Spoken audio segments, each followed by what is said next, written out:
Mitch, naayos mo na ba ang mga gamit ko? Maya-maya lang alis na tayo. Saad nga ng amo ni Mitch habang nag-ayos nga siya ng gamit. Opo ma'am, tapos na po ako sa mga gamit niyo po, kaya mga gamit ko naman pong inaayos ko. Anya bago nga niya sinarado ang bag at tumayo. Finally, tapos na akong mag-ayos ng gamit. Ngayon kailangan ko na lang itong dalhin sa kotse. Teka, ang bigat pala nito. Magpapatulong lang siguro ako kay Kuya Mark. Saad nga ni Mitch sa sarili niya bago nga siya lumabas at tinawag nga niya ang hardinerong si Mark.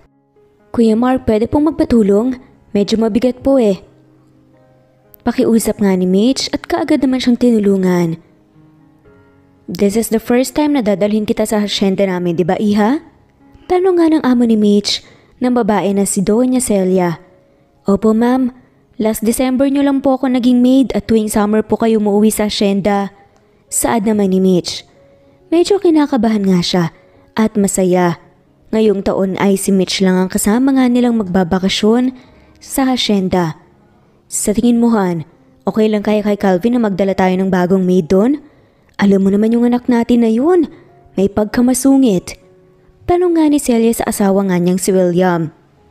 Calvin? Sino po siya? Anak kaya yun ni ma'am? Tanong nga ni Mitch sa sarili bago nga sumandal sa sandalan ng kotse. Huwag kang mag-alalahan. Sigurado naman ako magpapakabait si Calvin. Saad naman ni Don William sa asawa niya. Hindi na napansin nga ni Mitch ang nangyari dahil hindi inaasahang nakatulog nga siya buong biyahe. Hindi kasi siya nakatulog dahil nga sa sobrang excited nga niya nang malaman nga niyang isasama nga siya ng amo niya sa hacienda. Bukod doon ay ito rin kasi ang unang beses na makakapunta nga siya doon. Nagising nga si Mitch nang maramdaman nga niyang tinatapik na nga ni Doña Celia ang balikat niya. Kaagad namang nagayos nga ng sarili si Mitch bago nga siya bumaba sa kotse. Akmang kukuhanin na nga sana niya ang mga gamit nila nang pigilan nga siya ni Doña Celia. Hayaan mo na yung mga yan. Yung ibang katulong na lang magdadala niyan. Saka nga pala magsisimulang magtrabaho dito kaya you're free to do whatever you want simula ngayon hanggang mamayang gabi. Saad nga ni Doña Celia at nagpasalamat naman si Mitch. Halos 15 minuto na nga siyang naglilipot sa hacienda at namangha naman siya dahil ang ganda nga nito. Bukod doon ay sobrang lawak nga kaya naman mas lalo nga siyang naingganyong maggala ng maggala. Habang naglalakad nga si Mitch, nakarinig nga siya ng yabag ng paa ng kabayo. Nang mapatingin naman siya sa gawi kung saan nagmumula nga ang ingay na yon, hindi inaasahang nagtama ang mga mata nila ng lalaking nakasakay nga sa kabayo. Parang tumigil nga ang mundo ni Mitch nang makita nga niya kung gaano kagwapong lalaking yon. Halos maglaway na nga lamang siya habang nakatingin doon sa lalaking papalapit nga sa kanya. Malaki ang bisig, maganda ang katawan, matangos ang ilong, kulay pulang labi at kulay hazel brown na mata. Lord, siya na ba ang para sa akin? Dahil kung oo, hindi na ako tatanggi. Saad pa nga ni Mitch sa sarili nga niya habang pinagpapantasyahan nga niya ang lalaking yun. Walang kaalam-alam si Mitch na ang lalaking yun na pala ang bunsong anak nga nila ni Celia at William na si Calvin. Ay pak! Ang yummy naman ni Kuya. Wala sa wisyong sad pa nga ni Mitch sa sarili niya habang nakatingin pa rin sa lalaki. Hindi na napansin nga ni Mitch ang nangyari at napansin niya nga lamang niya na nasa harapan na pala siya. Nakasakay ng kabayo. Bumaba nga si Calvin sa kabayo at tinaasan nga niya ng kilay si Mitch. Who the hell are you? Anong ginagawa mo dito? Taas kilay na tanong nga ni Calvin kay Mitch na hanggang ngayon ay wala pa rin sa wisyo. Ang yummy mo naman. Yamete kudasai. Saad nga ni Mitch nang mabalik nga siya sa wisyo. Kagi, ano ba kasing pinagsasasabi ko? Grabe talaga tong bibig ko, pahamak eh. Pero in fairness, ang yummy talaga ni Kuy. Hindi na nga natapos pa ni Mitch ang iniisip niya nang muling magsalita si Calvin. Yamete what? Tanong nga nito bago nga niya tinitigan mula ulo hanggang paa si Mitch. Hello miss? Why are you looking at me like that? Don't tell me you're fantasizing something about me. Taas kilay pa nga na tanong nga ni Calvin bago nga niyang inisian si Mitch na mula naman ng sobra-sobra si Mitch dahil nga sa hiya. Hindi ka ang tinitignan ko, no? Masyado ka namang assuming. Hindi ako sa'yo nagagwapuhan, kundi dun sa kabayo mo. Saad nga ni Mitch bago nga niya inirapan si Calvin.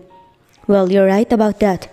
Gwapo talaga ang alaga kong si Nero dahil mana siya sa akin. Mahanging saad pa nga ni Calvin dahilan para mapangiwi si Mitch. Apakahangin naman ng lalaking to. Bahala na nga, babalik na nga ako sa loob ng mansyon dito sa asyenda. Saad nga ni Mitch sa sarili niya at akmang tatalikod na nga na sana siya nang muling magsalita si Calvin. Gusto mo bang itry na sumakay kay Nero? Mabait naman siya at hindi malikot. Saad pa nga ni Calvin.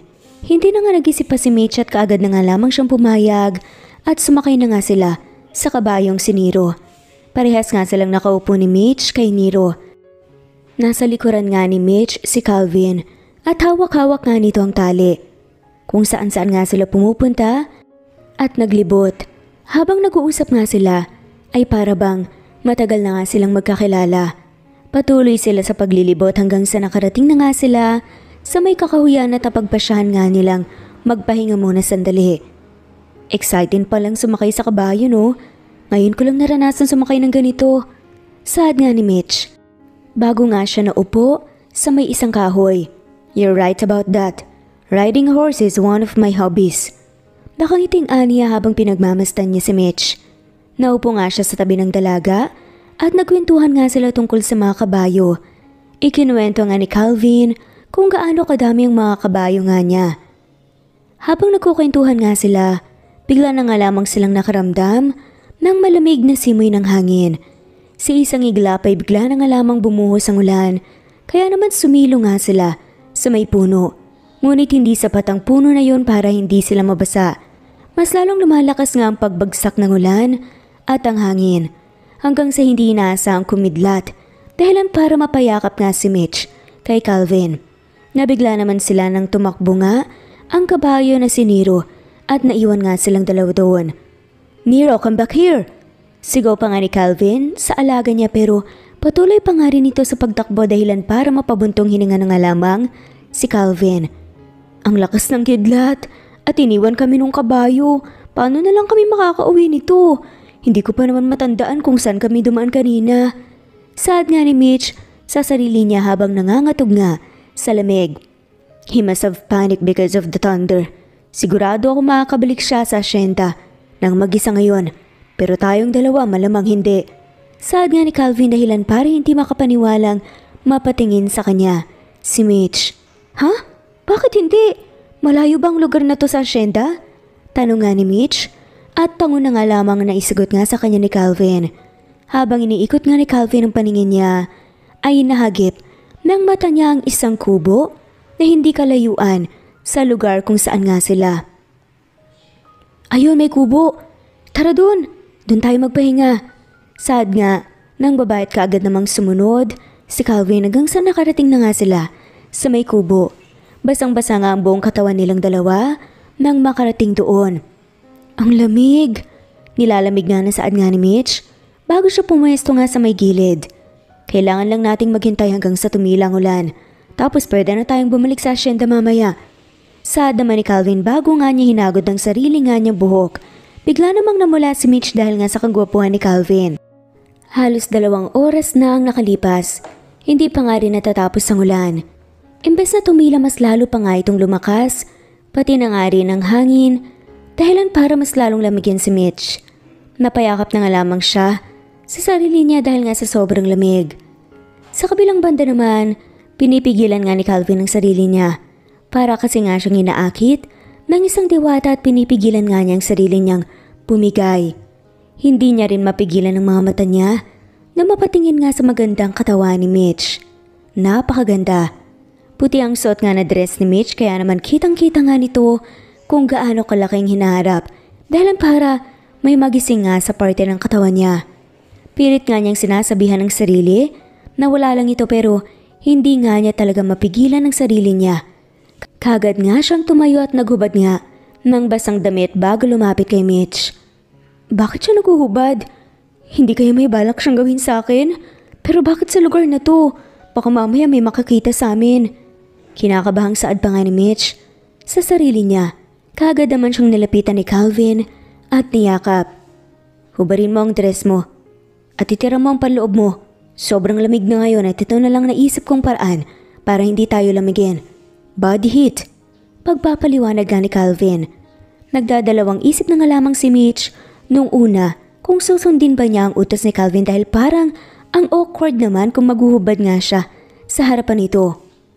Pero nang dahil nga sa mas lalong lumakas ang hangin at ulan ay naghubad na nga lamang siya ng damit at niyakap nga nila ni Calvin ang isa't isa.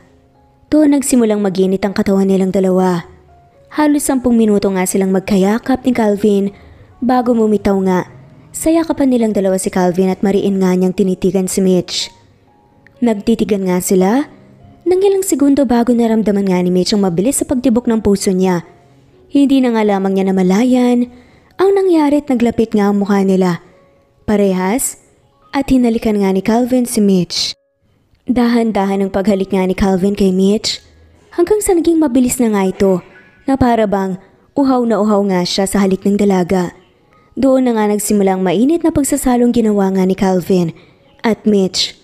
Hapon nga sila nagsimulang gawin ang mainit nga nilang pagsasalo hanggang sa maggabi na. Napagod nga silang dalawa parehas sa ginawa nila kaya napagpasya na nga lamang nilang magpahinga na lang muna sa kubong yon. Habang natutulog nga si Mitch, pinagmamastan nga ni Calvin ang mukha ng dalaga. Beautiful. Sambit pa nga niya bago hinaplos ang pisngi ng dalaga. I never thought na sa isang kubo sa may kakahuyan palang mawawala ang virginity ko at sa babaeng to. Ang nipis kasi ng damit niya. Hindi ko inaasahang makagawa na naman ako ng kasalanan. Sana wag siyang magalit sa akin pagising niya. Sad pa nga ni Calvin kay Mitch bago nga niya hinalikan ang noo ng dalaga. Ang bilis ng pangyayari. Hindi ko man lang naitanong sa iyo kung ano ang pangalan mo. Sad nga ni Calvin bago bahagyang tumawa. Mahigpit nga niyang niyakap ang dalaga at ipinikit nga niya ang mata niya. Nagising nga si Mitch nang maramdaman nga niyang sinag ng araw na tumatama sa mukha niya. Akmang tatayo na nga sana siya nang bigla nga niyang naramdaman ang pagsakit ng buong katawan niya, lalo na sa may parteng gitna ng hita niya. Nang napatingin naman, sa kalapit niya ay nagulat nga siya. Hindi siya makapaniwala sa nakita niya. Natutulog sa tabi niya ang walang suot na damit nga na si Calvin. Anong kagagahan ba itong nagawa ko? Sa sobrang lamig kahapon, hindi ko na napigilan ang sarili ko at may hindi inaasang nangyari sa akin. Paano na to? Sigurado akong magagalit sa akin sila Ma'am Celia at Sir William. Sad pa nga ni Mitch, habang pinipilit pa rin niya ang sarili nga niyang makatayo. Kaagad nga niyang hinanap ang damit niya. Nakita nga ni Mitch ang suot nga niyang dress, bra at cycling shorts, pero hindi niya makita kung nasa ng panty niya. Balak pa nga sana niyang hanapin ito nang biglang gumalaw nga si Calvin. Wala nang nagawa pa si Mitch kundi ang isuot nga ang cycling niya at iniwan na nga lamang niyang hindi mahanap na panloob. Kaagad na lumabas nga ng kubo si Mitch at iniwan niya doon si Calvin. Naglakad nga siya nang naglakad hanggang sa makarating nga siya sa asyenda. Kaagad siyang pumasok sa loob ng mansyon at maabutan nga niyang naglilinis nga ang ibang maids. Tinanong nga ni Mitch ang isa sa mga katulong doon kung nasa ng mga gamit niya. Sinabi naman ng mga to na dinala nila ito sa guest room kung saan mananatili nga si Mitch. Nang makarating nga siya doon kaagad nga niyang kinuha ang gamit niya. Imbes na maligo at magbalit ng damit, kaagad nga niya itong hinila nga palabas ang guest room. Ano ba tong nagawa ko? Mali to eh. Magagalit sa akin sila Ma'am at Sir. Wala na akong ibang choice kundi umalis na nga lamang kaagad dito dahil baka malaman nila kung anong nangyari sa amin ng anak nila. Bukod doon, mayaman siya habang ako naman isang katulong lang. At kilala ko sila Ma'am. Kailangan ko na talagang umalis dito. Sad nga ni Mitch, sa sarili nga niya bago nga siya dahan-dahang lumabas sa pinto ng mansyon. Malayo pa nga ang nilakad niya bago nga siya tuluyang nakalabas sa may hasyenda at tumalis na nga. Sa kabilang banda, kagigising lamang ni Calvin. Akmang yayakapin na nga sana niya ang kanyang katabi nang makapanga niyang wala na nga si Mitch doon. Silly girl. Bumalik na siguro siya sa hasyenda. Saga ni Calvin bago siya tumayo at magbihis. Habang nagbibihis nga siya, Nagulat nga siya nang makita nga niya ang panty ni Mitch. Wait, kung nandito ang panty niya, ibig sabihin umalis siyang walang panty. Natatawang saad pa nga ni Calvin sa sarili bago niya sinuot sa bulsa ang panty nga ng dalaga. Ibabalik ko na lang to sa kanya mamaya pagkabalik ko sa hasyenda. Saad nga ni Calvin bago siya lumabas sa kubo. Kagad nga siyang bumalik sa mansyon nila. Nang makapasok nga siya doon, ay naabutan nga niyang nandoon ang mga magulang niya. Good morning, Mom, Dad. Nakita niyo po ba kung nasan yung babaeng naka-white dress kahapon? Tanong pa nga ni Calvin sa mga magulang niya bago umupo sa sofa. Hindi eh. Hindi rin siya umuwi dito kagabi katulad mo. Magkasama ba kayo kagabi? Taas kilay pa nga natanong nga ni Celia sa anak. Gusto ni Calvin ang umiti dahil bigla nga niyang naalala ang nangyari sa kanila, pero napigilan nga yun ni Calvin. Yes, so what? Malakas na ulan kahapon kaya sa may kubo kami natulog. Paggising ko, wala na siya. Saad nga ni Calvin bago ito napaisip. Nasaan na kaya yung babaeng yun? Teka, saan ba yung kwarto niya? Tanong nga ni Calvin sa sarili. Oh well, hindi pa rin siya bumabalik dito. Saad nga ni Celia. Si Mitch po bang hinahanap niyo? Biglang singit nga ng isa sa mga maids dahilan para makuha nga nito ang atensyon ni Calvin. Mitch ha? So yun pala ang pangalan niya. Nakangising saad nga niya sa sarili bago nga niya sinagot ang tanong ng maid. Yes, the girl who's wearing a white dress? Saad nga ni Calvin. Opo, nakarating na po siya kanina pa. Baka po nasa guest room na yun ngayon. Saad nga ng maid kaya naman nagmamadaling pumunta nga si Calvin sa mga guest room pero pagkarating nga niya doon, hindi nga niya mahanap si Mitch. Nilibot na nga lamang niya ang buong bahay pero hindi pa rin niya ito makita. What the hell happened? Where are you, Mitch? Tanong nga ni Calvin habang patuloy pa rin siya sa paghahanap. Sa kasamang palad nga, hindi nga niya nakita si Mitch simula noon. Mabilis na lumipas ang panahon, ang mga taon. Mama! Sigaw nga ng isang bata dahilan para mapangiti nga si Mitch. Kaagad naman siyang napatingin sa gawin ng tatlong batang tumatakbo na papalapit nga sa kanya. Nandito na pala ang mga napaka-cute kong anak. Kamusta ang school? Nag-aral ba kayo ng mabuti? Nakangiting tanong nga ni Mitch sa mga anak niya bago niya hinalikan ang mga anak ng isa-isa. 8 taon na nga ang nakalipas simula nung may mangyari nga sa kanila ni Calvin. Akala nga ni Mitch ay makakalimutan na nga niya si Calvin pagkatapos nga niyang umalis sa mansyon, pero may hindi inaasahang nabuo dahil nga sa may init na gabing pinagsaluhan nga nilang dalawa. Hindi man inaasahan ng mga batang yun ay naging blessing nga ito kay Mitch. Okay naman po mama, tignan mo po marami po akong stars. Masayang sad nga ng anak, napanganay nga sa triplets na si Curvy. Wow, ang galing naman ng mga anak ko. Masayang sad pa nga ni Mitch. Ako rin po mama, meron pong star. Mas marami nga lang po yung kay kuya. Sad naman ni Callie, bago nga niya ipinakita kay Mitch ang star niya. Ang talino naman ng unika iha ko. Ikaw ba Cyrus, meron ka rin bang star? Tanong nga ni Mitch, sa bunso nga sa triplets nga niyang anak. Meron din po akong star mama. Ginagalingan po talaga namin ang pag-aaral para po balang araw po ay maging mayaman na po tayo. Sad nga ni Callie, dahilan para mapangiti nga si Mitch. Natutuwa nga siya na kahit walang ama, ang mga bata habang lumalaki sila, hindi naging pasaway sa kanyang mga anak niya. Ang gagaling niyo talaga. At dahil dyan, ibibili ko kayo ng favorite ice cream niyo ngayong araw. Sad nga ni Mitch dahilan para maging masaya nga ang mga anak niya. Sa kabilang banda naman, kasalukuyang nakaupo nga si Calvin sa swivel chair niya. Kasalukuyan nga siyang nasa opisina niya nang biglang may kumatok nga sa pinto. Pinapasok naman niya ito kaagad. Good morning boss, may good news po ako sa inyo at bad news. Sad nga natauhan nga ni Calvin dahilan para mapakunot ang noo ni Calvin. Go, unahin mo na ang good news. Sad nga nito. Ang good news po ay nalocate na po namin kung nasan po naninirahan si Mitch Gallego ngayon. Kaso ang bad news naman po ay mukhang may pamilya na po siya eh. Nakita ko po siya kahapon na may kasamang mga bata. Hindi lang isa ang anak niya, kundi triplets pa. May napansin nga rin po pala ako, sir. Medyo kahawig niyo po kasi yung mga anak niya eh. Saad nga nung tauhan nga ni Calvin, dahilan para mapangisi nga siya. Inabot nga sa kanya, nang tauhan niya ang folder kung saan may laman na nga na litrato ito ng mga anak ni Mitch. Nang tignan nga ni Calvin ang litrato, ay mas lalo nga siyang napangisi. Kamukha ko nga. Is she hiding something from me? Hindi kaya anak ko ang tatlong to? Tanong nga ni Calvin sa sarili niya bago nga siya tumingin sa tauhan niya. Alamin mo kung may karelasyon ba ngayon si Mitch. Kung wala man, alamin mo kung sino ang huli niyang naging karelasyon. Utos nga ni Calvin sa tauhan nga niya. Kaagad naman itong tumango at lumabas nga sa opisina ni Calvin. Hindi mo pa sigurado pero may possibility na totoong mga iniisip ko. Nilayasan mo na nga ako nung may nangyari sa atin Mitch kaya hindi ko hahayaang itago mo rin habang buhay sa akin ang mga anak natin. Babalik ka sa akin at hindi ka pwedeng mapunta sa iba.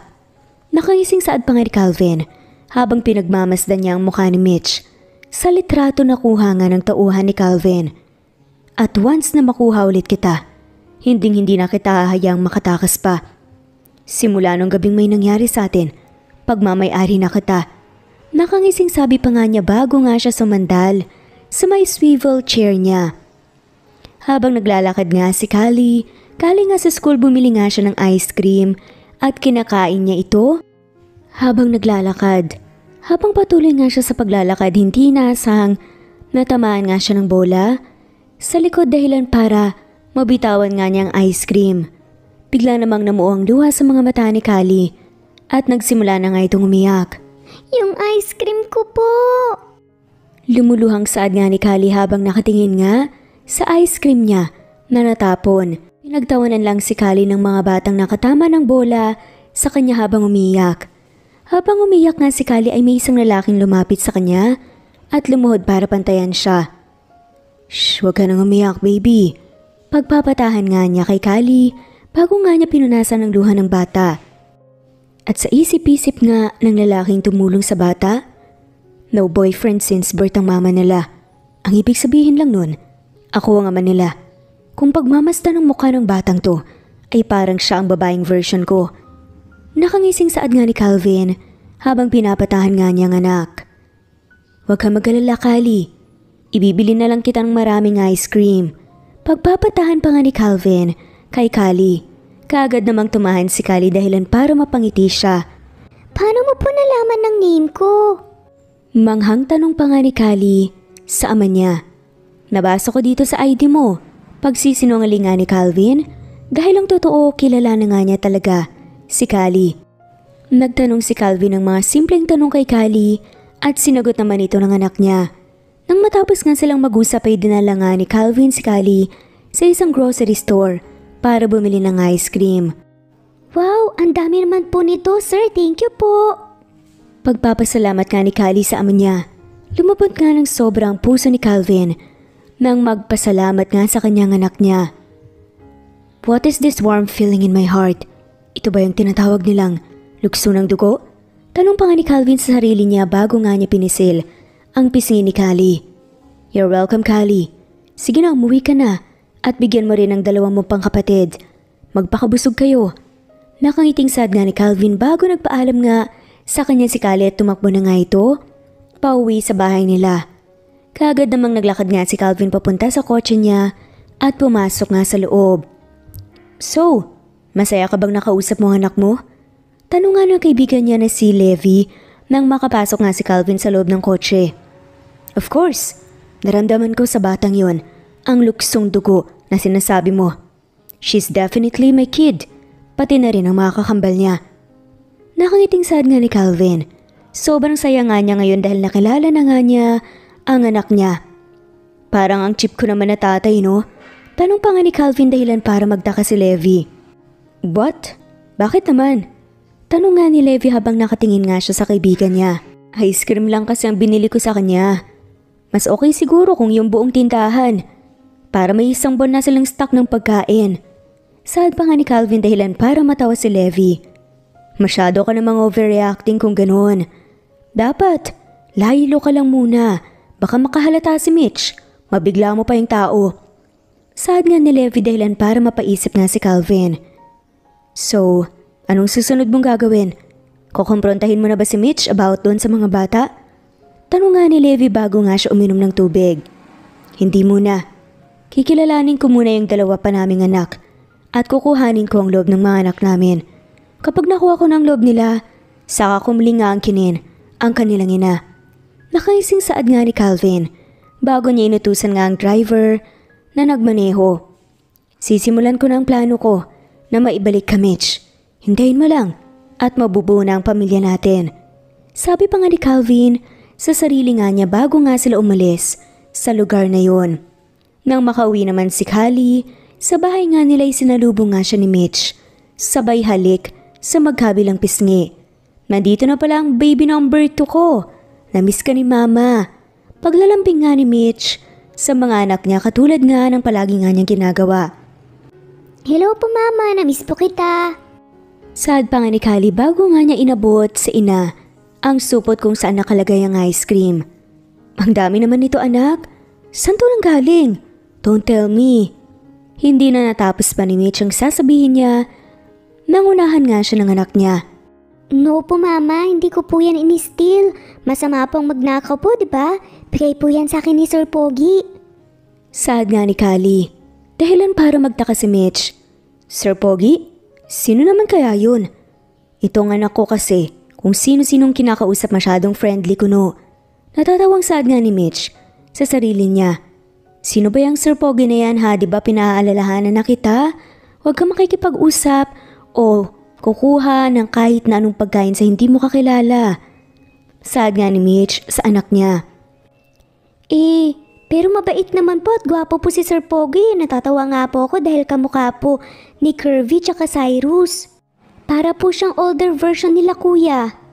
Masayang saad pa nga ni Callie dahilan para mapako nga si Mitch sa kinatatayuan niya.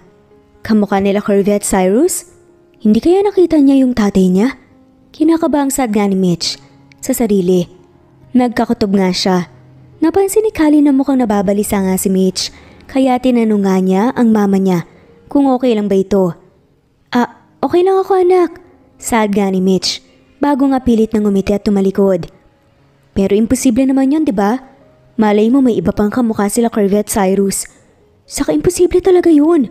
Sobrang layo ng lugar na to sa kung saan nakatira sila, Calvin. Tama, imposible talaga yun. Pangungumbinsi na nga lamang ni Mitch sa sarili niya bago nga siya huminga.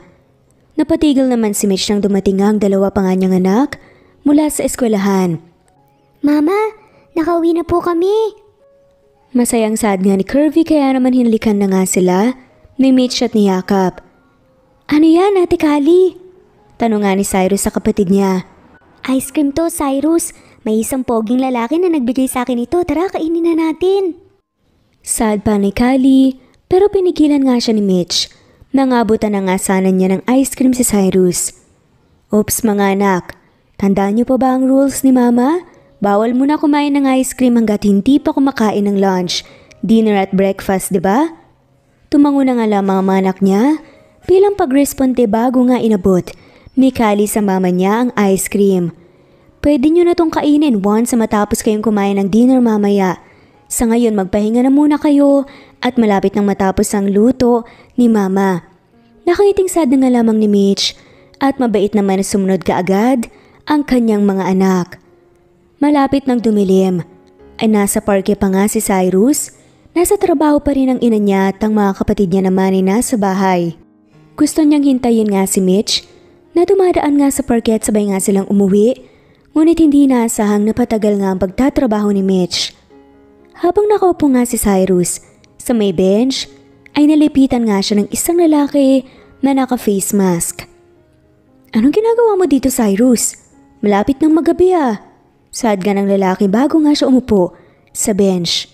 Nagtaka naman si Cyrus dahil kilala nga siya ng lalaki pero ngayon lang naman niya ito nakita.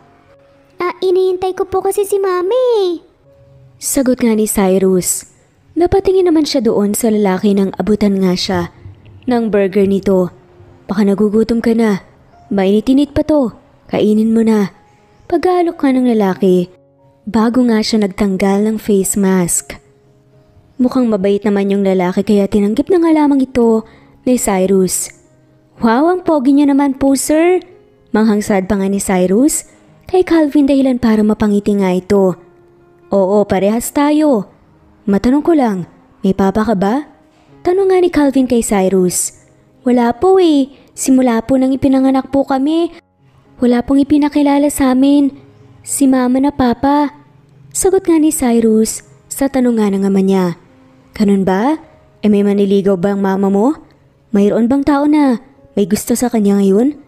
Sunod-sunod pa nga na tanong nga ni Calvin sa anak. Marami po. Last year nga po 3 pong nanligaw kay mama pero wala po kaming nagustuhan doon sa 3. Gusto po namin si papa lang ang love ni mama. Sigurado po akong love ni mama si papa at sana mahal din po ni papa si mama. Malungkot pa nga nasad nga ni Cyrus. Tama ka dyan, mahal na mahal ang papa mo. Ang mama mo balang araw, makikilala mo na rin ang papa mo. Nakangiting sad nga ni Calvin nang biglang nahagip nga ng mata niya si Mitch na naglalakad sa hindi kalayuan. Ha? Paano niyo po nasabi? Mama! Napasigaw nga siya nang makita nga niya ang mama niya. Hindi alam ni Calvin kung bakit pero kaagad nga siyang tumakbo sa may likod ng kotse niya dahil nakapark nga ito sa malapit sa may bench. Bakit ka nagtago? Akala ko ba gusto mo makausap si Mitch? Biglang tanong nga ni Levi habang pinagmamastan nga nila si Mitch at Cyrus habang nag-uusap. I can't right now. Baka mabigla ko siya. Kapag nakita niya ako baka mas taguan pa niya ako. Pati na rin ang mga anak ko. Saad nga ni Calvin bago nga siya pumasok sa loob ng kotse. Talagang mabibigla siya. Alam mo nagmumukha kang kriminal dyan sa mga suot mo eh. Bakit ka pa nagfe-face mask? Mukha ka tuloy nangunguha ng bata. Natatawang sad nga ni Levi dahilan para samaan nga siya ng tingin ni Calvin. Kapag hindi ako nag-face mask, paniguradong magtataka sila kung bakit nandito ang governor ng 1st Division. Alam mo namang 5th Division to, diba? Inis na tanong nga ni Calvin kay Levi bago niya ito inirapan. Whatever na lang. Tara na, kailangan na nating bumalik sa Kapitolyo. Marami ka pang kailangan gawin at pirmahan. Sad nga ni Levi dahilan para mapabuntong hininga si Calvin. Bahala na, basta nakausap ko na ang bunso na anak naming isa sa mga triplets.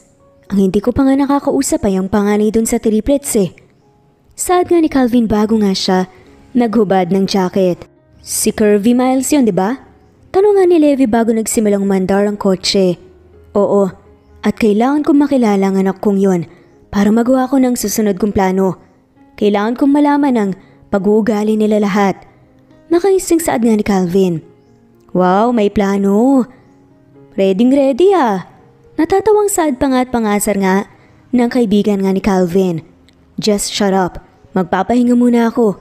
Saad na nga lamang ni Calvin bago nga niya inirapan si Levi. Sumandal muna si Calvin sa may sandalan at nagpahinga. Makalipas ang halos 3 buwan, hindi pa nga rin nagkakaroon ng pagkakataon si Calvin na makausap si Curvy. Medyo naiinip pa nga siya.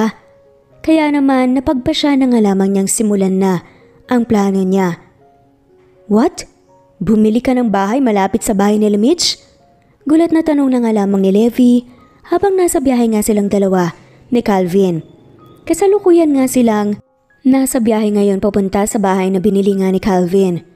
Seryoso ka ba Calvin? Ano namang gagawin mo sa bahay na yan? Saka palagi kang may trabaho at ang layo ng lugar na yon. Saad pa nga ni Levi dahilan para mapairap nga si Calvin. Ako nang bahala, manahimik ka na lang. Saad nga ni Calvin kaya naman nanahimik na nga lamang si Levi. Kahit gulat pa nga rin siya sa ginawa ng kaibigan niya. I'm planning to stay here for a month. Lahat ng mga paperworks dadalhin ko. Tsaka ikaw din, dadalhan mo ko ng mga kailangan ko dito. Wala naman ako masyadong meeting ngayong buwan. At kung meron man, ikaw nang bahala doon. Tinrain naman kita ng maayos, di ba? Tanong pa nga ni Calvin, dahilan para mapabuntong hininga na nga lamang ang kapwa niya politiko rin na si Levi. Hindi ata pwede yan bro. Baka gisahin ka nila. Biglang may maghanap sa'yo na mamamayan. Protesta pa nga ni Levi. Fine. Babalik na lang ako kapag may meeting. Magpapakita naman ako once in a while. Pero kapag wala, dito muna ako. Saad nga ni Calvin maya-maya lang, nakarating na nga sila sa may bahay. Ang layo lang ng bahay na yun na tinitirhan nila Mitch. Sigurado ka ba sa desisyon mong to? Tanong nga ni Levi bago nga sila tuluyang bumaba ng sasakyan. Of course, at hindi na magbabago ang isip ko. Saad naman ni Calvin bago nga niya binuksan ang bahay at pumasok nga sila. Suit yourself, I guess. Basta tatawagan na lang kita kapag may meeting. Sigurado ka bang kaya mong mag-isa? Tanong nga ni Levi dahilan para mapairap nga si Calvin. Mukha ba akong bata sa'yo? May inaanak ka na nga akong triplets eh. Saad nga ni Calvin. Fine, good luck na lang sa'yo. Pwede mo na magpahinga bago ako umalis. Ikaw ang bahala. Saad na nga lamang ni Calvin bago nga umupo sa sofa. Seryoso talaga yan, Aling Pasing? 10,000 maglilinis lang ako ng bahay at maglalaba? Gaano pa karami yung damit na ilalabhan ko? Gulat na tanong pa nga ni Mitch. Oo, at hindi ka pa mahihirapan. At iisang tao lang ang nakatira dyan. Okay, di ba? Ano, kukuhanin mo bang trabaho? Tanong nga ni Aling Pasing kay Mitch.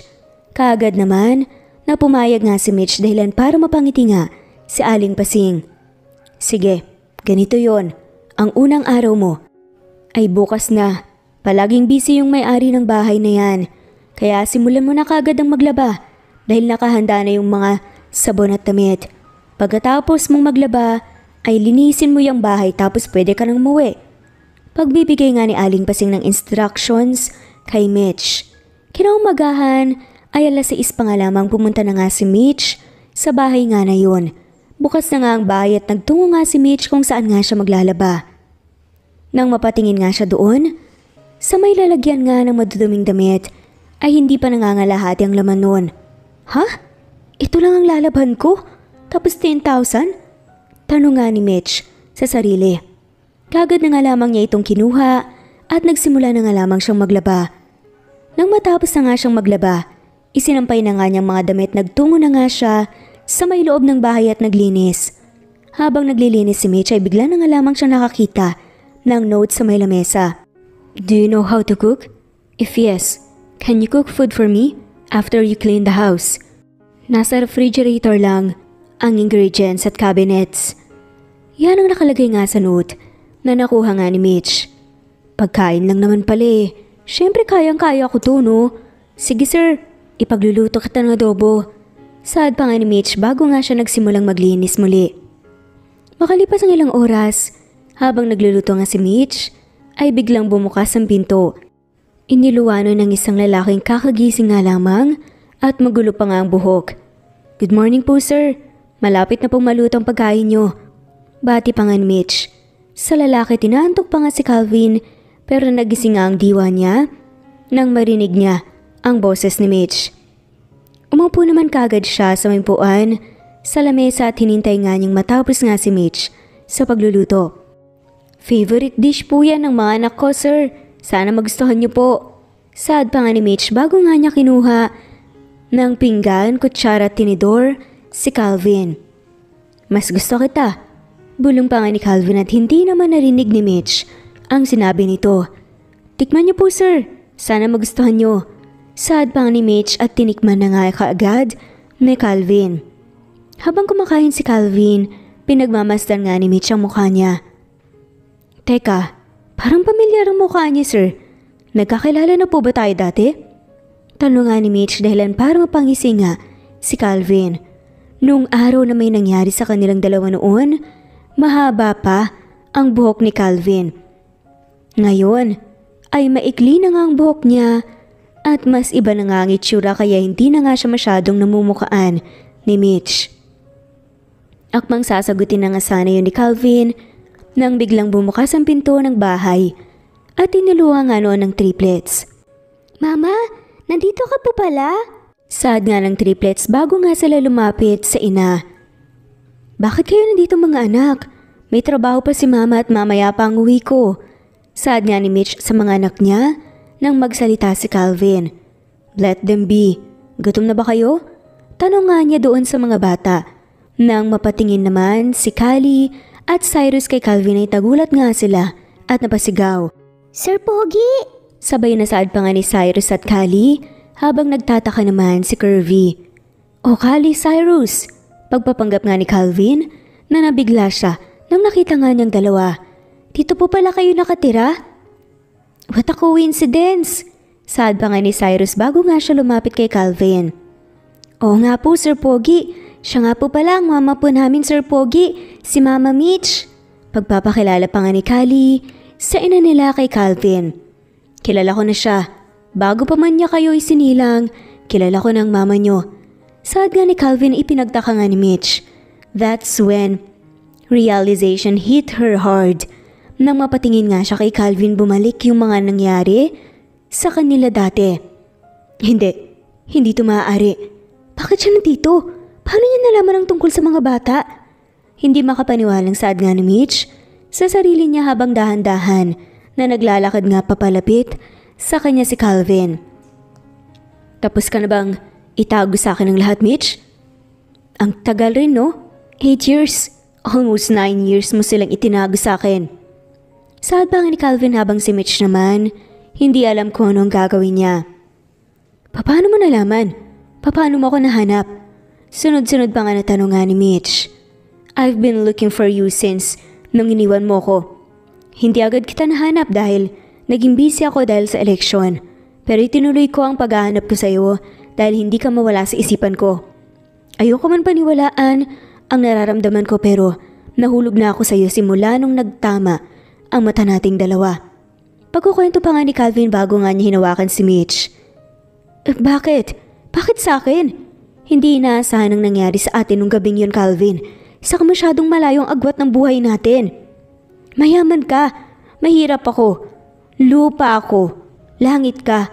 Alam ko gasgas na pero yun ang totoo. Saad pa nga ni Mitch habang pinipilit pa nga niyang itulak nga si Calvin.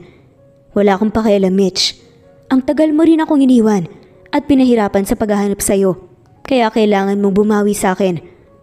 Ang tagal kong naghintay na magkita tayo muli. Seryosong saad pa nga ni Calvin kay Mitch. Habang nag-uusap nga silang dalawa, nang seryoso at pinapanood lang sila ng mga anak nila. Sa tingin mo paano nagkakilala si Sir Pogi at si Mama? Tanong pa nga ni Callie na parang investigador sa mga kapatid niya. According sa pinag-uusapan nila, yung lalaking yun ang papa natin eh. Masayang saad naman ni Cyrus. Kung pagmamasan natin ang mukha niya, malalaman natin na kamukha natin siya. Sagot pa nga ni Curvy sa tanong nga ni Cyrus habang patuloy sa pagsasalita si Calvin at Mitch. Mama, I don't mean to be rude po pero yung niluluto mo po nasusunog na po eh. Saka wag na po kayong dalawang mag-away. Saad nga ni Callie bago nga niya itinuro ang niluluto nga ni Mitch. Bukod kasi doon sa adobong niluto nga niya para kay Calvin, nagluto pa nga siya ng ibang ulam. Kagad namang sinarado nga ni Mitch ang stove bago nga siya bumalik sa harap ni Calvin. Bago po kayo makipag-away sa kanya ulit, Mama, as an explanation po, siya po ba ang papa namin? Tanong naman ni Curvy dahilan para matahimik nga ang dalawa. Yes, no. Halos magkasabay naman na saad nila Mitch at Calvin. Bakit no? Wala ka pa rin bang balak aminin sa kanila ang totoo, Mitch? Na ako ang tatay nila at matagal mo nang silang itanago sa akin. Saad pa nga ni Calvin dahilan para matahimik nga si Mitch. Ayaw niyang aminin ang tungkol doon kay Calvin pero ano pa nga ba ang magagawa niya? Nalaman na nga ni Calvin ang tungkol doon sa mga bata at nakilala na nga nila Callie ang ama nila. Fine, anak mo silang tatlo. Happy ka na? Bakit ba gustong gusto mo pa na malaman? Wala ka rin namang magagawa, diba? At walang mangyayari. Inis na saad pa nga ni Mitch bago niya tinalikuran nga si Calvin. Akmang maglalakad na nga sana si Mitch papalayo nang biglang hablitin nga ni Calvin ang kamay niya at mariin nga siyang hinalikan ni Calvin sa labi. Pilit nga niya itong itinulak pero sobrang lakas nga ni Calvin dahilan para hindi siya makawala sa pagkakahalik nga sa kanya. Papa, pwede po bang wag po kayo dito mag-kiss? Nakikita po naming tatlo. Mga kapatid, close your eyes. Nakangusong saad pa nga ni Callie kaya kagad namang bumitaw si Calvin sa halikan nga nila ni Mitch. Sorry anak. Sige doon muna kami ni mama niyo sa kwarto. Nandyan yung remote, manood muna kayo ng TV. Pilyong sabi pa nga ni Calvin sa mga anak niya bago niya walang kahirap-hirap na binuhat nga si Mitch at ipinasok sa kwarto. Sira ulo ka ba? Bitawan mo nga ako, bakit mo ko dinala dito? Pagrereklamo nga ni Mitch pero hinawakan nga ni Calvin ang dalawa nga niyang kamay. Stop being like that, Mitch. Alam mo bang ikaw ang huli kong nakasiping? Ang ibig sabihin nun ay wala akong ibang nakaanuhan maliban sa'yo. Mahawa ka naman sa akin. 8 taon na akong tig. Hindi na nga niya natapos pa ang sasabihin nang magsalita si Mitch. At bakit parang kasalanan ko pa? Bakit sinabi ko ba na huwag kang makipagano sa iba? Tigilan mo na nga ako, Calvin, at palabasin mo na ako dito. Pagpupumiglas pa nga ni Mitch, pero ang inisian nga lang siya ni Calvin. Fine, hindi tayo gagawa ng kababalaghan ngayon pero sa isang kondisyon. Gusto ko kayong makasama ng mga anak natin maghapon. Okay lang ba? Tanong nga ni Calvin bago nga niya binitawan si Mitch. Huwag akong tanungin mo, Calvin. Kung hindi yung mga anak mo. Aniya kaya naman lumabas nga si Calvin. Sa kwarto niya tinanong nga niya yung 3 anak nila ni Mitch tungkol doon. Oo naman po, Papa. Saka gusto ka po naming makalaro nila, Kuya. Ang tagal din po namin hiniling kay Papa God na makilala ka na po namin eh. Masayang sad pa nga ni Cyrus. Sumangayon na nga lamang si Callie at Curvy dahilan para mapatakip nga si Mitch ng muka. Nakakamiss talagang lalaking to. Palagi na lang siyang nakakagawa ng paraan para makuha ang gusto niya. Inis na saad na nga lamang ni Mitch. Sa sarili niya bago nga niya inirapan. Si Calvin na ngayon kasalukuyang nakangisi habang nakatingin nga sa kanya. Mama, halika na po, manood pa tayo. Pagaya pa nga ni Cyrus kaya naman napabuntong hininga na nga lamang si Mitch at lumapit nga sa mga anak niya. Kasalukuyang naglilinis nga ng sala si Mitch nang biglang may kumatok nga sa pinto ng bahay nila. Nang buksan naman niya ang pinto ay nagsisisi nga siya na binuksan niya ito. Nandito ka na naman? Parang kahapon lang nandito ka na. Dito man na rin babalak tumira? Inis na tanong pa nga ni Mitch kay Calvin. Of course, kung papayag ka. By the way, nasan yung mga anak natin? Tanong pa nga niya bago pumasok nga ng walang paalam sa bahay ni Mitch. Bakit ka pumasok? Hindi pa naman kita pinapapasok ka. Base sa ekspresyon ni Mitch, ay halatang galit na nga talaga siya.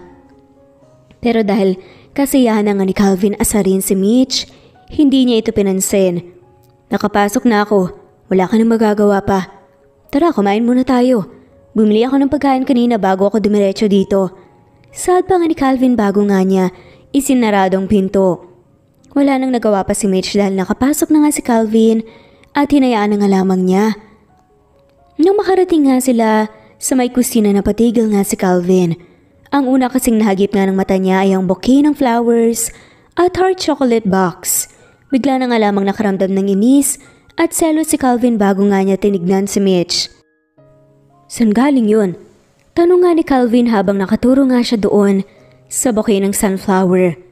Bikayan ni Miguel sa akin kanina nang pumunta siya dito. Sagot naman ni Mitch. Dahilan para matalim nga siyang titigan nga ni Calvin. Pumunta siya dito? Ibig sabihin kayong dalawa lang ang nandito kanina?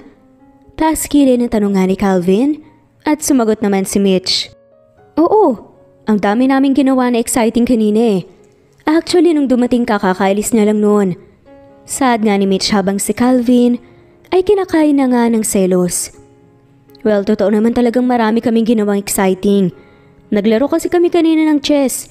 Tinuruan niya ako at masaya pala na maglaro doon. Saad nga ni Mitch sa sarili niya habang siya tumingin nga kay Calvin. Nabigla naman siya nang makita nga niya ang hilatsa ng mukha ni Calvin.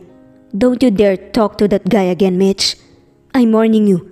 Hindi mo magugustuhan ang gagawin ko sa lalaking yon kapag nalaman kong nag-uusap pa kayong dalawa. Pagbabanta pa nga, nasaad nga ni Calvin. Dahilan para mainis nga ito. Bakit ka ba nagagalit? Ano naman sa'yo kung pumunta nga dito si Miguel? Wala naman tayong relasyon na. Oo, may anak tayo pero that doesn't mean na makukuha mo na ako ulit. Inis na saad pa nga ni Mitch. Dahilan para masaktan nga si Calvin.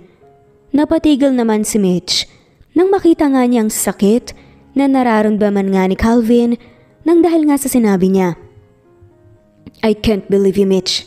I'm trying to do everything para makabawi sa'yo. Tapos ganun-ganun lang? Gusto talaga kita. Bakit ayaw mo bang paniwalaan? Hindi pa ba sapat sa'yo ang pinaramdam ko? Hindi kita ipapahanap ng halos 8 taon kung hindi kita mahal, Mitch. Yan ang hirap sa'yo eh. Hindi mo muna ako iniintindi. Sad nga ni Calvin na para bang tutulo na nga ang luha sa kanyang mga mata. Kung wala talagang pag-asa, pwede mong sabihin ng maayos. Palagi akong pagod sa araw-araw dahil sa trabaho bilang gobernador. Alam mo ba kung bakit ako pumupunta dito?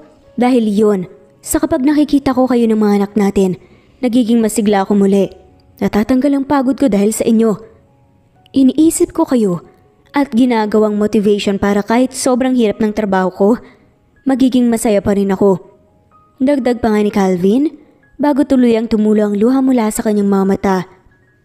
Gusto lang naman kitang makita at makasama, kahit sandali, Mitch. Kung ayaw mo naman, okay lang.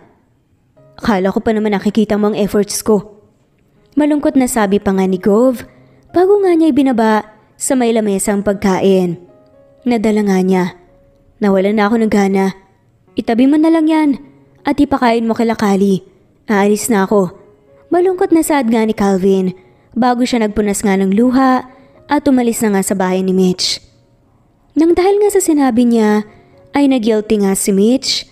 Palagi niya na lang kasing tinatarayan si Calvin tuwing bumibisita nga ito sa bahay nila. Gusto niya pa sana itong kausapin pero tuluyan nang nakaalis si Calvin. Makalipas ang halos 1 linggo, hindi pa rin pumupunta si Calvin sa bahay niya. Kahit ang mga anak nila ni Mitch, nagtataka na rin dahil noon naman ay halos araw-araw nang nasa bahay nila si Calvin. Hindi makalimutan ni Mitch ang mga sinabi sa kanya ni Calvin.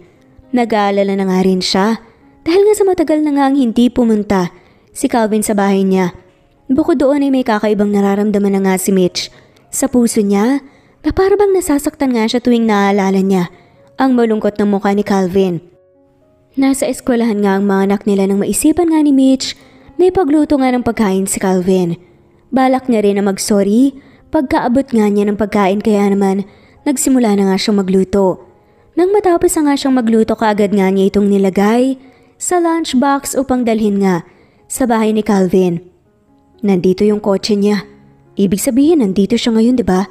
Sana tanggapin niya tong pagkain bilang peace offering. Sad na nga lamang ni Mitch habang naglalakad na nga siya papunta sa bahay ni Calvin. Habang naglalakad nga si Mitch, napatigil nga siya bigla nang makita niya si Calvin. Nasa hindi kalayuan nga siyang lugar habang may kausap nga ng babae. Mukhang masaya nga sila habang nagkukwentuhan dahilan para uminit ang ulo ni Mitch. Hindi niya maipaliwanag kung bakit pero para bang naninikip nga ang dibdib niya nung nakita nga niyang may kausap na iba si Calvin. Habang nakatingin nga siya kay Calvin ay nagkatitigan nga sila pero hindi siya pinansin ni Calvin at ipinagpatuloy nga nito ang pakikipag-usap nga doon sa babae. Mas lalong kumulo nga ang dugo ni Mitch nang haplusin nga ng babae sa braso nga si Calvin.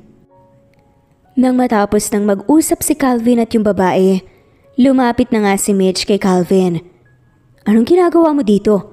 Malamig na tanong nga ni Calvin dahilan para manibago nga si Mitch. Hindi naman kasi ganito makipag-usap sa kanya si Calvin. Kahit noon pang kakakilala nga lang nila. Gusto ko lang ibigay sa iyo itong niluto ko. Saka sorry nga pala sa mga sinabi ko nung nakaraan na.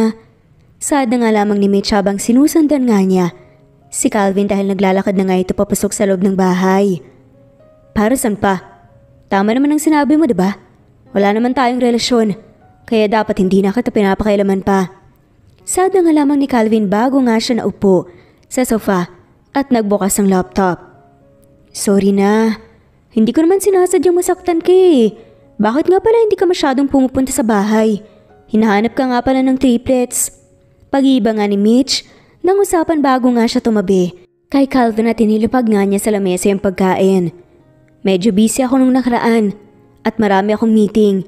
Bisitahin ko rin naman sila pero baka next week na. Marami kasi kaming kailangan gawin ng assistant ko. Sad nga ni Calvin.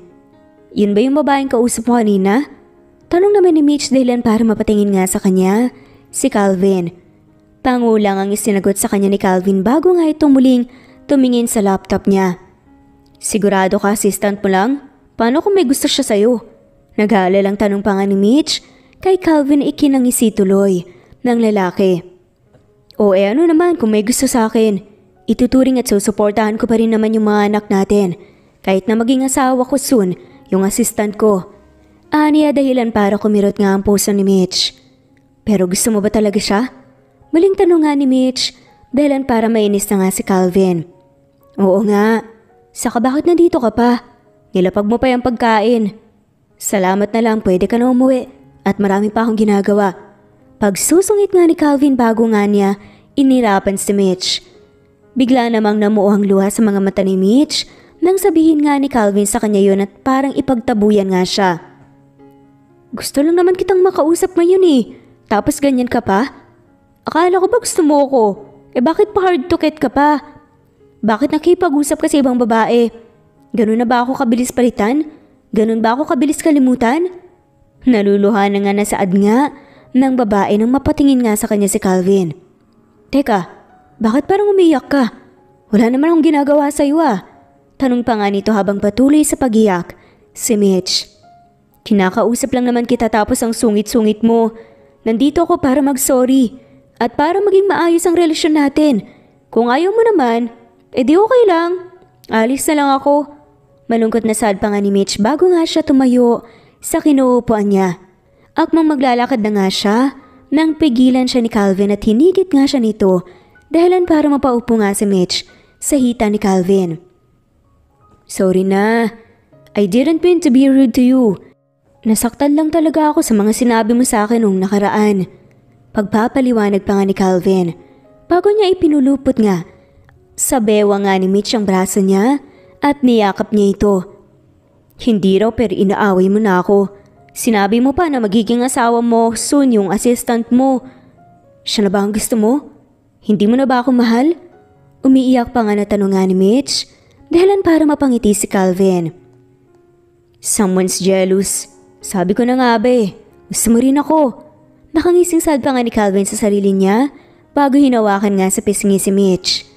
Nagsaselos ka ba? Pero bakit? Di ba may bigal ka na? Tanong pa nga ni Calvin habang pinupunasan nga ang luha ni Mitch. Nireject ko na siya. Narealize ko na hindi ko talaga siya nagugustuhan eh. Tinanggap niya naman ang desisyon ko at sinabi ko rin ang mga dahilan kung bakit hindi pwedeng maging kami. Pagkukwento nga ni Mitch. Like what? Anong dahilan? Curious na tanong nga ni Calvin.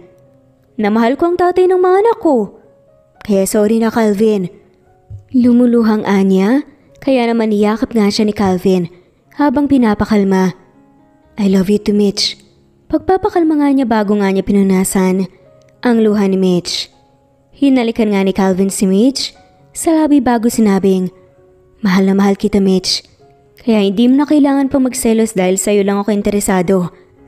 Ani at tumango na nga lamang si Mitch bago siya muling niyakap ni Calvin.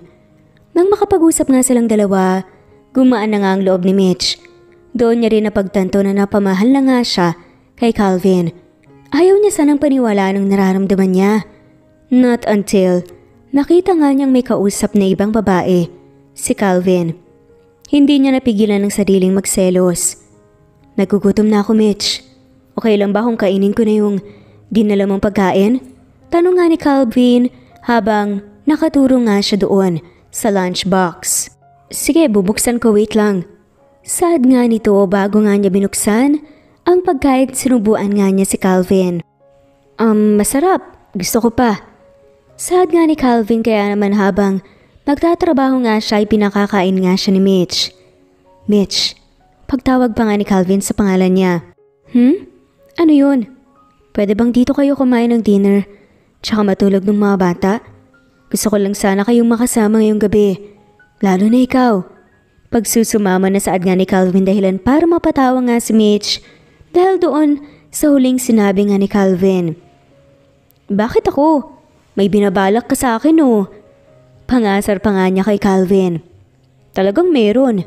Huwag kang mag-alala dahil soundproof naman tong kwarto ko at walang makakarinig sa ingay natin kahit yung mga bata. Nakangising sad pa nga ni Calvin. Pahalik nga ako? Saad pa nga nito bago niya hinalikan si Mitch. Kailangan mong panagutan ng 8 taon na pagiging tig. Hoy, wag mo na nga ituloy yan, Calvin. Oo na, pananagutan ko na yan mamaya. Saad pa nga ni Mitch. Talaga ba? Finally, madidiligan na ulit kita. Masayang saad pa nga ni Calvin dahilan para matawa si Mitch. Grabe naman yun. Sa bagay, 8 taon rin akong walang dilig.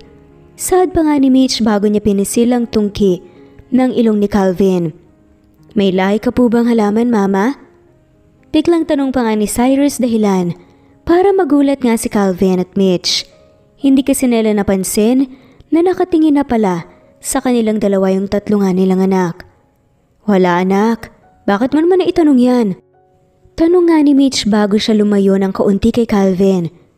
Kasi po 'di ba? Sabi mo, 8 taon na kayong walang dilig. Saad pa nga ni Cyrus dahilan para mapatakip nga ng muka si Mitch habang nagpipigil naman si Calvin. Iba yun anak, pero oo, titiligan ko na ang mama niyo mamaya. Saad pa nga ni Calvin dahilan para mas lalong mamula nga si Mitch sa hiya. Hoy, ano bang sinasabi mo sa mga anak natin? Puro ka talaga kalukuhan, Calvin. Sigaw na pagsita nga ni Mitch. Sa lalaki ang parabang gusto nga niyang kagatin si Calvin sa sobrang inis. Sige po Papa, diligwell po kay Mama. Saad pa nga ni Cyrus kaya naman gusto na nga lamang magpalamon ni Mitch sa lupa ng dahil nga sa pinagsasabi ng anak niya. Tama na nga ang usapan tungkol dyan. Teka, bakit nga pala kayo nandito? Tanong nga ni Mitch sa mga anak nila. Kasi wala po sa bahay, Mami. Kaya naisip po namin baka nandito ka po sa bahay ni Papa dahil mismo na po siya, di ba? Tanong nga ni Callie sa mama niya. Ha? Anong miss? Hindi ah. Pagtanggi nga ni Mitch habang namumula pa nga rin siya.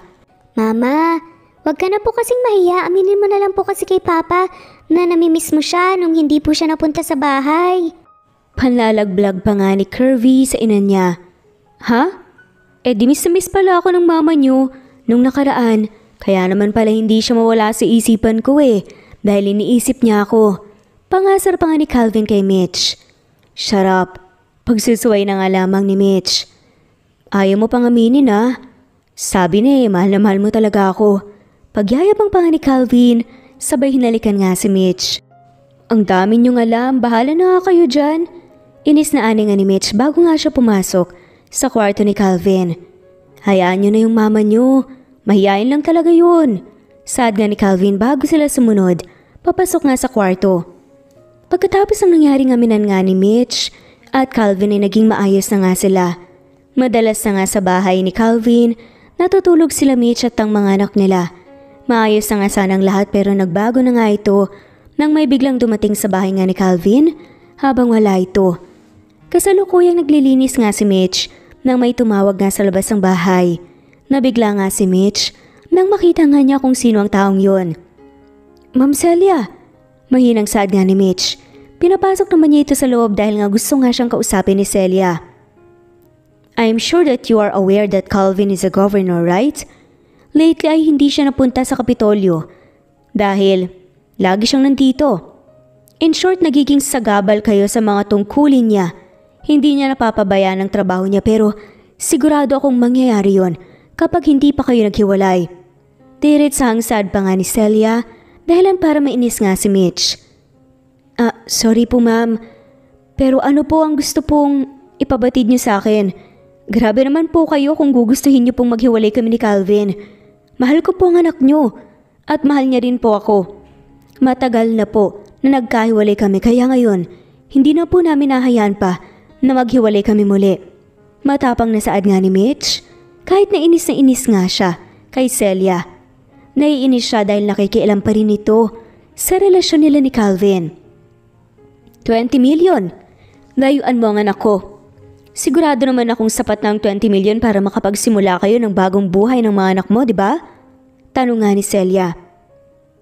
Na anak rin ni Calvin at apo niyo po. Sapat na po ang napakalaking pera na inalok niyo, oo. Pero hindi ko po yan tatanggapin dahil mahal ko po ang anak niyo. At mas mahalaga po sa akin na magkaroon ng tatay ang mga anak namin. Hindi niyo po ako mabibili gamit ang pera niyo. Mahal ko po si Calvin at hindi ko sisirain ang relasyon namin ng dahil lang sa pera. Saad nga ni Mitch, bago siya tumayo at akmang maglalakad na nga siya, papalayo nang magsalita si Celia. So 50 million? Tataasan ko pa, layuan mo lang si Calvin. Muling saad nga ni Celia. Akmang sasagot na nga sana si Mitch, nang biglang bumukas ang pinto at iniluwa nga noon, si Calvin na parang sasabog na, sa galit. Narinig niya kasi ang sinabi nga ng ina niya. Hanggang dito ba naman? Pakialaman niyo pa ako, ma'am? May pamilya na ako. Kaya hayaan niyo na po ako na magdesisyon sa buhay ko. Kung noon sumusunod ako sa inyo ni Dad, pues, hindi na po ngayon. Pamilya ko ang gusto ko na makasama. At hindi niyo na po sila mapapaliw pa sa akin dahil hindi kita hahayaan, ma'am. Kagaya ng sinabi nga ni Mitch, ay mahal ko siya. Pati na nga rin ng mga anak namin. Mahal rin nila ako. Galit na sabi nga ni Calvin sa mama niya. Pero sila ang dahilan kung bakit hindi ka makapag-focus sa pagiging governor, anak. Magiging sagabal lang siya. Sila. Hindi na nga natapos pa ni Celia, ang sasabihin niya nang unahan na nga siya ni Calvin. Hinding-hindi sila magiging sagabal, ma'am. Sila ang inspirasyon ko para maging masipag araw-araw. Bukod doon, ay tunay akong nagiging masaya kapag sila ang kasama ko. Kaya kahit na sa ayaw at sa gusto nyo, pakakasalan ko si Mitch. Dahil siya ang babaeng minamahal ko at wala nang iba. Lakas loob na saad pa nga ni Calvin dahilan para mapabuntong hininga si Celia. Bahala ka na sa buhay mo. Pero tatandaan mo to. Naging pasaway ka na, Calvin. Huwag mo sanang pagsisihan na mas pinili mo sila kaysa sa amin. Taas kilay pa nga na saad nga ni Celia bago nga siya tumayo sa kinaupuan niya. Tandaan niyo rin sana, ma'am, na hindi na ako bata. Kung sila kuya na kontrol niyo, pues hindi ako. Hindi niyo ako mapipigilan sa mga gusto kong gawin. Saad nga ni Calvin. Bago tuluyang umalis si Celia. Ito ang unang beses na hindi na nga sinunod ni Calvin ang mga magulang niya. Palagi kasing gusto ng mga magulang niya na nakokontrol nga nila si Calvin. Maraming salamat, Calvin. Maraming salamat dahil ipinaglaban mo kami ng mga anak mo. At pasensya na rin kung nagiging sagabal kami sa trabaho mo. Nakayukong sad pa nga ni Mitch nang hawakan nga ni Calvin ang baba nga ni Mitch bago niya hinalikan ito. Kahit kailan hindi kayo naging sagabal para sa akin. Mahal na mahal ko kayong apat at ipaglalaban ko kayo palagi. Malambing na saad nga ni Calvin bago nga niya niyakap si Mitch. Mahal na mahal ka rin namin. Saad naman ni Mitch bago nga niya niyakap pabalik si Calvin. Yan ang mga pangyayari sa buhay ni Calvin at Mitch 5 years ago. Hindi tanggap ng mga magulang ni Calvin ang pag-iibigan nila ni Mitch, pero kahit na ganun hindi nila hinayaang maapektuhan ito ang pagmamahalan nila. Hindi sila sumuko, and this time ipinaglaban na nga ang isa't isa. Kasal na nga sila ngayon at 4 na nga ang anak nila. Nasundan yung triplets matapos ikasal sina Mitch at Calvin. Lalaking ika-4 na anak nila at pinangalanan nga nilang Sander yun. Masaya na ang pamilya nila at wala nang masyadong nagiging problema ang mag-asawa. Kasalukuyang nasa sala nga si Mitch habang hinihintay nga niya ang asawa niya. Maya-maya lang idumating na nga si Calvin galing sa trabaho. Good evening, love. Bakit gising ka pa? Tanong nga ni Calvin sa asawa. Hinihintay lang kita. Saka may surpresa nga pala ako sa'yo. Masayang saad nga ni Mitch. Bago niya inabot nga kay Calvin ang isang box. Kaagad naman itong binuksan ni Calvin at nanlaki ang mga mata niya nang makita nga niyang pregnancy test ito at positive. Buntis ka ulit, love? Maluhalo-hang tanong pa nga ni Calvin kay Mitch at tumango naman si Mitch. Congratulations sa atin, love. Another baby. Sobrang saya ko ngayon. Saad pa nga ni Calvin bago nga hinalikan sa labi si Mitch. Mahal na mahal kita, Mitch. Malambing na saad pa nga ni Calvin. Mahal na mahal rin kita, Calvin. Saad naman ni Mitch bago nga sila naghalikan muli. Hindi inaasahang one night stand na naging totoong pagmamahalan at relasyon ng isang maid at gobernador. Kahit na naging in denial nga sila, pinatunayan pa rin nila ang pagmamahalan nila sa isa't isa. At wala na nga silang mahihiling pa at walang mapagsidlan ng kanilang kasiyahan. At dito na nga po nagtatapos ang kwento ni Mitch at Calvin. Maraming salamat po sa lahat at bilang pasasalamat i-comment nyo lamang po kung saan kayo nanonood at ang inyong pangalan para mapasalamatan po namin kayo through Merlin Pascual, Alma Buenaventura, Fatma Mansul, Juby Hernandez, Chubby Doll of Malaysia, Melinda Villanueva, Helen Murillo, Presbyteros Rose, Cleo Waling, Ofelia Gaetano, Mary Chris Balanay, Lavina Galang, Merlin Barosa, Jen, Elimana Lili, LV Rebolledo, Juanita Tomaneng, Nesbeth Hanaban Rosemary Corpus, Andre Corpus, Maricar De Peralta, Lorna Kuldeep, Fatima, Teresita Schmid, Yunesha, Romana Gorospe, Juliet Caday, Aliyah Mirandilla, Helena Infante, Merlin Bilbar, Rosemary Vasquez, Luz Viminta Malabanan, Cynthia Loquias, Zenny De Vera, Alice Fernando, Chubby Doll, Mirna Galagar, Jessita Maun, Lolita Belnas, Eileen Perlita, Marie Ferlin, Janice Marukin, Jocelyn Lovina, Kidim Tess, Maria Alma Parcon, Julieta Hermosura, Agnes Embalsado, Nena Vallejo, Chela Piliada, Marie Nicolas, Josephine, Megan Vlogs, Lloyda Salon, Oscar Flores at shoutout na rin po sa lahat ng mga walang sawang sumusubaybay. Maraming salamat po.